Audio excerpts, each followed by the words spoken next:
Hi, I'm Eric George. And I'm Lindsay Mayer, and this is Where Coffee Gets Spilled, a podcast where we bring on guests to talk about their career journeys. Some are not always linear, but it's great to hear their stories and hear about their adventure of where they got to today.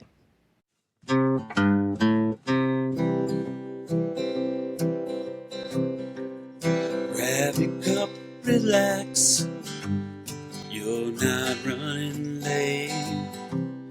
Let's just spill the beans and let the convo percolate.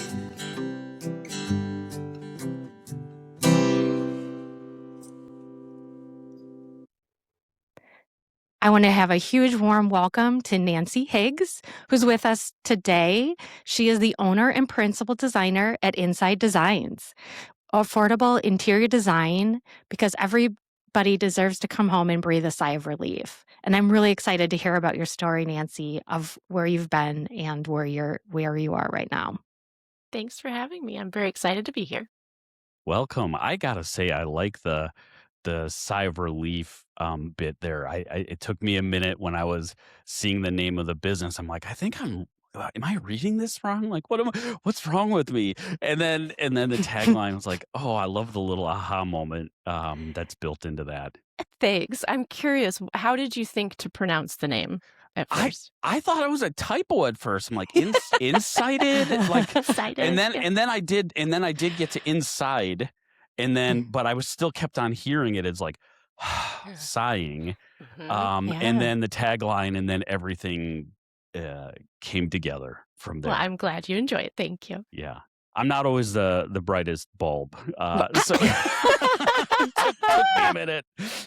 No, it's not the reason I ask is because it's not the first time. Like Yeah. inside, and so I've always liked to play on words, and so Oh yeah. it caught me like interior, inside, and it got caught in my brain before for a few months before I even said anything out loud to anybody to make sure that I was really okay with it, and I really liked it. So I'm I glad I love it. I love a good it produced. pun, and I love when I have those aha moments that it's like, Yeah. "Oh my goodness, Oh. that was clever." So I Oh, like it she's very witty. much. Okay. Yeah. Yeah. Yeah. Yeah. Yes, exactly, exactly. So, yes, welcome aboard. I have been very intrigued by the "What did you wanna be when you grow up?" question. So, young Nancy, when she was a little girl, what Mhm. did you think you were gonna be when you were an adult? Well, as any good Midwestern girl did, she wanted to be a marine biologist, right? Because she was around so many sea animals. That's exactly where she needed to be. Truly, I did want to be a marine biologist. I think it sounded cool. Um, teenagers have like, boy posters up. No, I had animal posters up. Like, if I weren't doing something in the creative design world, I would be doing something with animals. I have a cat. I grew up with a dog. I don't have a dog now, but if we go out on a walk, I want all of the dogs to love me as much as I love them. So if I meet a dog on the street and it wants to be pet, my day has been made. Oh, Truly. that's cute. Did you have an Yeah. orca poster? I did. I also had wrinkle puppies. Big fan of the wrinkle puppy back in Oh, the day. Oh, yeah. that was a big Mhm. Yeah. 80s thing. Mhm. My Yeah. Yeah. my kid's sister, she wanted to be a marine biologist as well, so I that got Yeah. me, and I think some of it was Free Willy inspired. Oh, that could be. Yes. Ooh, Mhm. yeah. Yeah. Huh. Yeah. Yeah, Huh. I have tried to scuba dive because genuinely I love the idea of like being underwater with all the sea creatures. But I also have anxiety, and so those things did not match. Yeah. Scuba diving did not work out. That was my 29th birthday. Was on the beach in the Dominican Republic, and I ended up having to go snorkeling with another Nancy, who's also it was her birthday as well, but she was like turning Awesome. 73 or something Oh, like that, and wow. I was 29, and I'm like, I just want to scuba dive, but I have to snorkel. um, I do very much enjoy snorkeling, but every part of me wants to be able to like dive underwater with them all. Oh, Oh, I cool. love animals, but you get me in a lake or an ocean, and my husband loves when we go to, like, on beach vacations, but I do not like anything touching me. So, like, I will Yeah. go to, like, ankle deep, maybe knees, but anything touches me, Yeah. skedaddle. I'm out. I feel you. I feel you. So, what got you, I don't it's just interesting marine biology, like, just because animal love, or was there more to it? Yeah, it's a good question. So I feel like um, my dad's side of the family has lots of science-minded people. We have at least two science professors on my dad's side. Oh, very And then cool. on my mom's side, we have creative folks. There are at least three other designers on my mom's side. And so my brain is like split right down the middle, science, creative. And I feel like that Oh. fits really well with design specifically. Um, because it doesn't matter how pretty a room is if it doesn't work first. So you have the Mhm. space planning part of it is like the puzzle piece, the science, like how it all fits together part of me. And then I get to make it pretty with the creative part of me. So it just so happens that early in my schooling, I didn't embrace the creative side. So when I went Mhm. to college, one of my cousins told me just take classes that interest you because that will make, pardon me, that will make you want to go to class. If you have classes that you don't like, you're not going to go to class and it's not going to be worth it. So just do something that interests you. And so I was sitting, I think my sophomore year, I was in an anatomy class and I was just super into it. And I was like, okay, maybe I'll get a biology degree. And so I declared a biology major. And the next year, I really regretted it because I didn't realize just how many labs that would involve, but I was Ooh. too far in at that point. So I did ultimately get a biology degree, and I love having that science knowledge, but I didn't get the biology degree with the intention of doing something with it in biology, or, I wasn't like going to be a doctor, and so you need a biology degree to do that. Um, so when I graduated college, I was like, "Ooh, what do I do now?" It was literally a 10-minute conversation with my best friend at the time. She also did not have a job and was like, "I don't know what I'm gonna do." I was like, "Let's just move somewhere and start life." And so, we were at Illinois State and moved to Madison because her brother, she had grown up in Wisconsin, and her brother was going to school here, and so we came to visit a couple times, and I was like, "I love Madison. Let's move to Madison."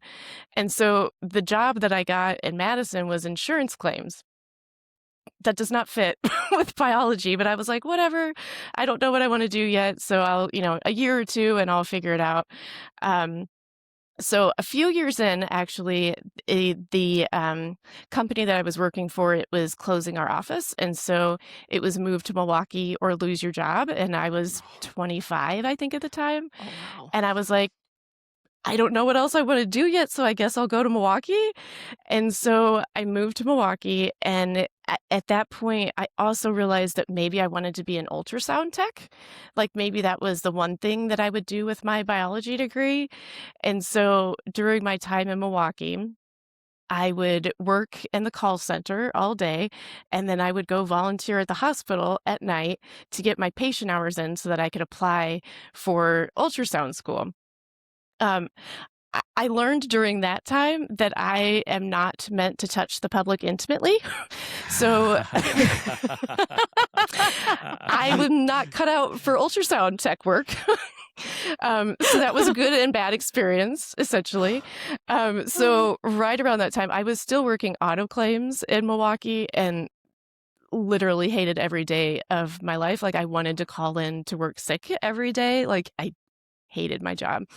But I switched from auto to homeowners, and that was when everything changed for me. Um, Wow. Why when is that? they What was the change? so to in order to write a good homeowner's estimate, you need to understand home construction. If you have a water Okay. stain on the ceiling, you have to understand where it's come from, how to fix it, and all the things in it. And so they taught us home construction, and it just kind of like clicked for me. Like I could all of a sudden have x-ray vision in the walls, like I could understand what was behind it. Mhm. And at the Oh, same time, I was getting paid well. I was not just in homeowners claims, but I was on the catastrophe team. And so I was traveling the country after storms, climbing roofs, finding damage, living out of a hotel for 10 months out of the year. It was exhausting. And so they paid you well for that work. And so I bought a house at that time. And when you were out working, you were working 12 hours a day, 6 days a week. But when you were home, you checked your email once a day, and that was it. So when I Yeah. was home, I spent all of my time decorating this cute new house that I bought with the salary that I was now making. And everyone would come in and be like, "Well, you're in the wrong business." And I'm like, "Well, no, crap. I have a biology degree and I'm working in insurance. Like, I still have some stuff to figure out." Um, so I realized that I really did love interior design. Like, I was creating this Rolodex in my brain of what all the stores had in furniture and decor. And so people would be like, "Oh, I love your couch. Where'd you get it? And I want something like that, but in this color." And I was like, "Oh, I know who has that." And so I was like, "Yeah, okay, I really want to do this." And so I stayed with the job for a couple more years so that I could save up some money, because I didn't want to go back to being a poor college student. Because at this point, I was like late 20s maybe. And so I had a taste of, having a salary. So I stayed a couple more years, and then sold the house and moved to Chicago to go to design school. Wow. Nice. What's fascinating to me here, there's one thing I wanna circle back to later when Okay. we talk a little bit more about the design, but what's fascinating to me with that path is how certain things were unexpected and Mhm. and yet you had this openness to experience, right? You knew the auto claims wasn't a fit. You were open to the home claims part of it, Mhm. and the light goes off. And I had done some reading, and I wish I could credit the source here. I'm going to probably have to dig this up another time, but that talked about some research that was done on really happy workers that were mid or late career, and that oftentimes when they started their career, they had no idea that they were going to land in what they Mm. landed in that made them so happy. And so I just want to hear more about that, about where things were clicking, like the experience of going from "I really hate this" to "Oh, this is something that I both like and I can see it potentially opening doors for me." Yeah. I do remember a moment, it would have been, like, 2 years into my auto claims career. And I lived on the east side of Madison. My first office was on the east side of Madison, and then they consolidated it into the west side of Madison. So I lived downtown, and I was driving to the west side of Madison every day. And every day, I was unhappy in the morning and in the evenings. And then I sat in my Mm, cubicle all day, Mhm. and I thought to myself, like, I vividly remember driving down Gorham one day through downtown thinking, is this really what it's all about? Is what it's gonna be for the rest of my life? Every day, I drive in traffic and go sit in a cubicle, yeah. Mhm. and Yeah. I was like, "Oh my god, I think it is." And that moment has sat with me because I knew in that moment that that was the start of, like, "No, I can't do this." Um So when I when I was on the catastrophe team and I was climbing roofs and I'm looking around at I'm like, "Who am I? I don't climb roofs. Who am I climbing roofs? Like, I'm capable of so much more than I have given myself credit for." Um, and so I have now lost my train of thought. No, that's no, um, Yeah. that's here's I love this because that's Mhm. also like such a feeling of restlessness. That is an inspiration for so many people that I talk to do something different or to at least explore something different. And like the dread you feel, yeah. you can either a just live with it because it's good enough and it pays the bills and Mhm. and you're living for your weekends or whatever, or or b, it can dawn on you that there might be another way. Right. And I think, like, the piece where you're saying, "Well, I didn't realize that I could go climb on roofs." Right. How cool is that? And all of a sudden you're on a Yeah. roof and it dawns on you like, "Wow." I do. I Yeah. remember the first roof. I was like, "Wait, this is my job now?" It Well, was like a beautiful spring morning, and it was quiet out in the country, and I'm just on somebody's real easy roof to get on, I will say A that. lot different than a yeah. cube. Yeah, Yes, no very kidding. different than the cube. Well, Yeah, and there were moments I think in each of my jobs that it was like, "Okay, yeah, this is not right for me now." But I have found that it I'm listening better now. I think in my 20s and mm, 30s, it had to get to a point where I said life slaps me in the face. It's like that moment where I was driving downtown and I realized that was 2 years into an 8-year career in insurance, you know what I mean? So it's like I knew I wasn't happy, but it took me, like, getting unhealthy or, when I was in Milwaukee, I literally wanted to call in sick every day, and I'm like, "This is no Yeah. way to live," and so I could have not moved to Milwaukee. I knew I didn't like my job at the time, but it took me moving to Milwaukee, changing my life, and then, like, literally hating every day of my life for me to make a change. And mm. so what I'm Mm. hoping as I age and gain wisdom is to not let it get that far before I make a change anymore. Um, it did we haven't gotten there yet, but it did transfer into my second round in insurance where I got completely burnt out, and my health was incredibly affected, and Mhm. I won't let that happen again. Well, and Nancy, I Yeah. don't think you're alone in that Yeah. space. I mean, I think a lot of people think things are going to get better or Mhm. have a hope that something's going to change. I mean, myself Mhm. included. It's like, oh, I'm going to hang out because this is going to happen or this might change or that kind of thing. This hope of like it's going to get better. And when it Yeah. doesn't, it's like you're Yes. kind of like, boy, did I wait too long. But I also think about you and like, okay, being on a roof. It's like has to be kind of fascinating to like think back of all the stuff that you did too. Cause like I think It about that is, too. And yeah. I'm like, oh, I did do kind of a lot of stuff that I didn't expect to do. But then it's like you carry all this knowledge with you into other Yeah. spaces, whether it applies or not. It's just kind of, it's just interesting of looking back on it and you're like, I climbed root. I mean, Yes. yeah, yeah. I think Yes, it that's is true. I pretty am cool. I But am like, proud yeah. to look back, Yeah, and exactly. I will say that, like, an insurance career is not fun. Nobody, like, aims for it, I don't think. I think you land in insurance, but it is an incredibly great life skill to have.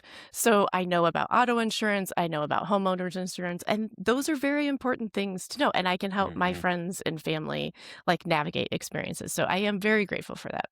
Yeah. I mean, my first or my second job was in health insurance, and I was like and now I'm like, "Whoa, I learned a lot." And, like, Yes, I can yes. understand the concept, so people are like, "What about this?" So, it's like, okay, maybe not my first choice when I was young, but yeah, Right. exciting to be able to, like you said, help out your friends with questions because you have that knowledge, which is amazing. Yeah, yeah. I Oh, go ahead, Derek. I'm sorry, did Yeah. you have a question? I No, didn't no, go ahead. okay. You look like you're ready, so I had to jot down some things because I just am loving what you're saying here, and, Yeah. um, Thank you. I'm listening better now is a thing that made me grab my little notepad. You had said, "I'm Yeah. listening better now." Oh. And wow, right? Mm. That's like and Lindsay and I have talked so much about this offline about what we hope people can take away from listening to this podcast and listening to other Mhm. people's stories.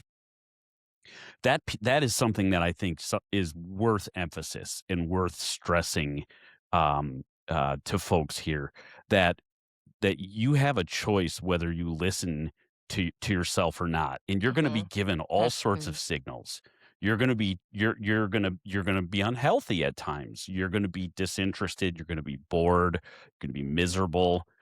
There might be conflict at work. There's all sorts of things that can be sending you messages. On the flip side, in our last episode, there was a lot of conversation about joy spotting and flow Mm. state and things that are really fulfilling and energizing.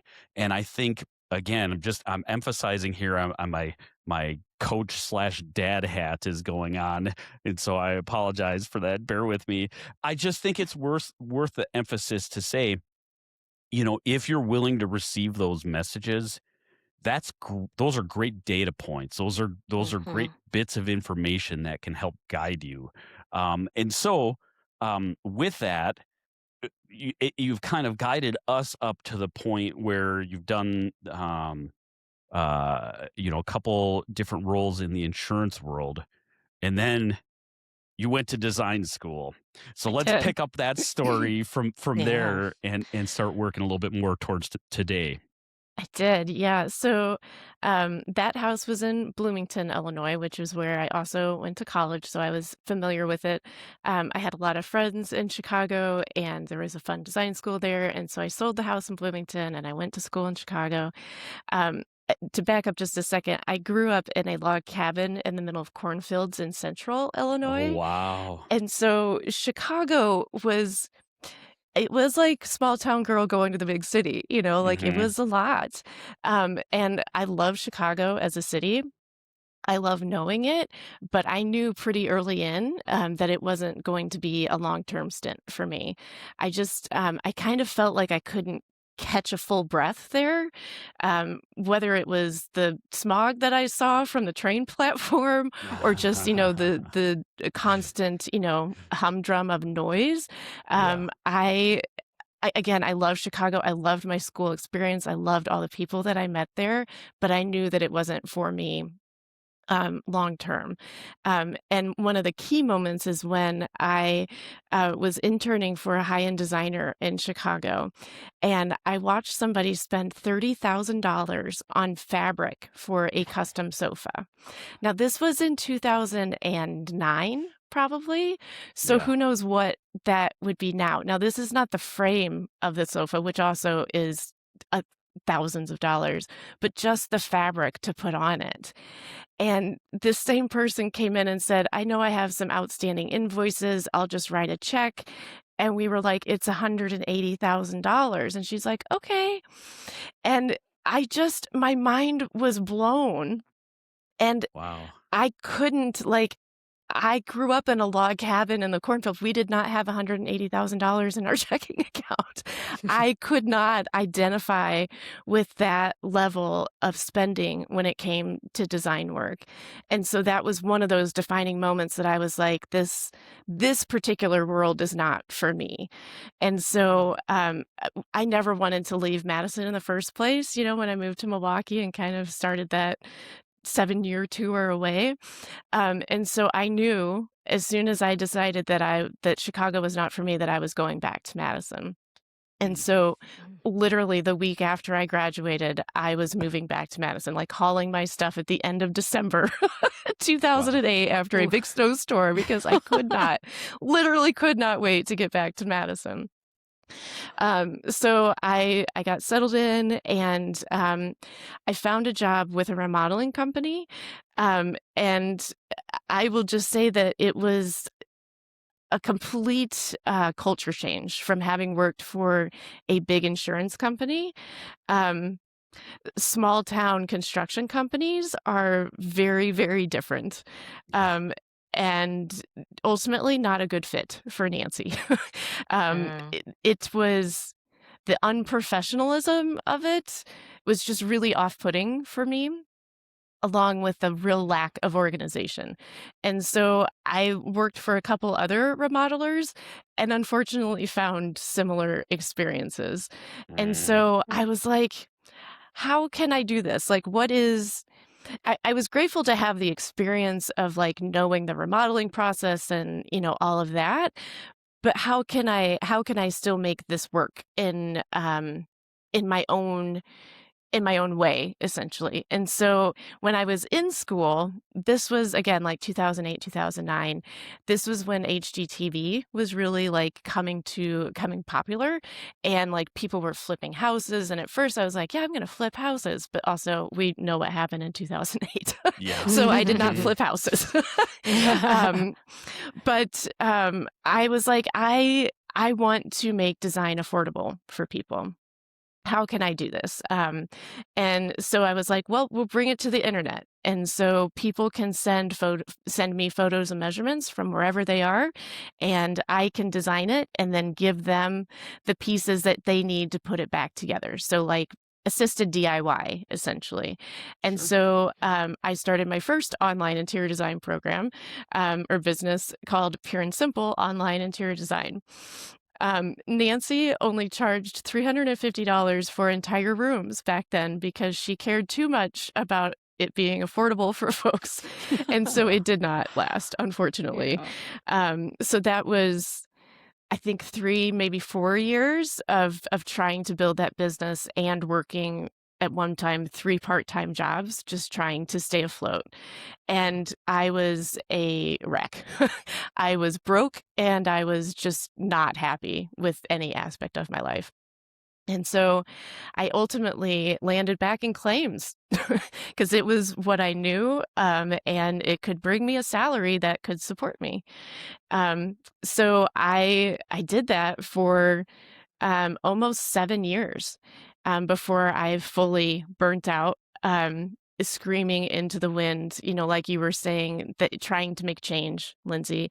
Mhm. You're like, this is my daily existence is challenging, and not getting any kind of assistance for that, just too long screaming into the Yeah. wind. And so Mhm. I found myself back in the space of like, okay, what now? What's next?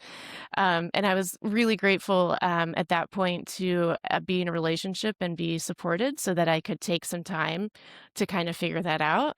But it didn't take long to realize that I wanted to get back into design, um, and help people love their space. I think it's important right now where our world kind of feels like it's on fire a lot. And so we need a space to that we can breathe a sigh of relief. I also say that home is your relief from the outside world. And I genuinely mean that. I think we all need a space that can bring us peace and calm. So Yeah. I did it again. I jumped back in the ring, and I decided to start my own business. I'm much closer to retirement this time, so I am determined to do it the right way. So I now have both really affordable ways to get design help, and then the personalized designs are a little more reflective of, the time that it takes me. It's still a lot more affordable than a traditional designer because I'm using retail stores based on your style and budget. So it's still assisted DIY. It's just also more reflective of my time that's spent on it too. Very cool. Yeah, I can really both appreciate and respect kind of the pivot points, and Mhm. like those aren't always easy to arrive at. Right. And I think, Mhm. a lot of times I think each one of them for you, at least it sounds like to me, was driven by necessity, right? Yeah. Going back to insurance was the need at that time for the stability. Hmm. And then the pivot back to design was, a necessity driven again, but Right. it was more, um, needing that sustainable and fulfilling work. Does that seem kind of like Yeah, and like I said, like, life has to slap me in the face. well, it Like, does for a lot of us too. It's Yeah, yeah. totally right, normal. right. Yeah, so I have made a commitment this time around to genuinely, like, create my day so that it supports me, and that looks different than most people's day. When I tell people that I don't wake up to an alarm anymore, they're like, "Oh, but you should have a routine," and I was like, "My routine is no routine." Ooh. Oh. And it's it's challenging because it's not the typical day, and I recognize that it might take me longer to build this business, but as my therapist, God love her, reminds me that this is not about building the biggest business, it's about building a sustainable business. Yes. And Mhm. I can't be creative and produce good design work if I am stuck in fight or flight all the time. I Yeah. have to Yeah. genuinely take care of myself, Yeah. and that looks like not waking up to an alarm. Yeah. I think that's a great point because I think a lot of us push ourselves. I'm that person of like Mm. go, go, go until you like collapse. And I'm learning that too. So I think that's a great message to take away as well of just slow down and listen to yourself because you don't have to be everywhere and everything to everyone. Like and Mhm. asking for help and just knowing when I can't like why am I doing this? I can't go any further. And I think you highlighted that really well in your story of just you found those moments where you're like, okay, I can't do this. And whether it was like you said, Eric, of um, you needed stability or just, needing to figure out what you needed to do for yourself at that time and making those changes. Our needs evolve over time too, right? And I Yeah. think this is another thing that sometimes we can get hung up on. And just because, you know, when you went back into insurance, you needed that stability at that time doesn't mean that that's fast forward the same needs 8 years later, right? And so I think, like, being aware and honest with yourself about what your current needs are, that's really important. Yeah. Yeah, honestly, that addressing or figuring out what my needs are was a lot of work. I Yeah. think, Hmm. at least as a woman, I see other women struggling with the same thing because we are constantly told to suppress our needs. If we're happy, doesn't matter, smile.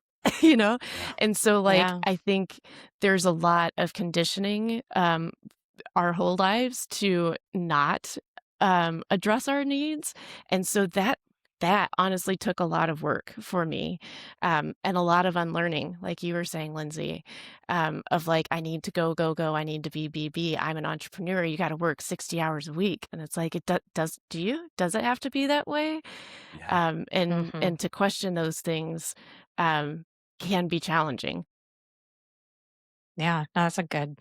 Go ahead, Eric. You Oh, have a no, that's thought on okay. your head. I I had I one can thing I see wanted to it. I had one thing I wanted to circle back, and I Yeah. know Do Yeah. it. I can Do it. see Lindsay being the responsible podcast host and watching the time, I am. and We're good. I know you well enough now to know when you're being the good podcast host.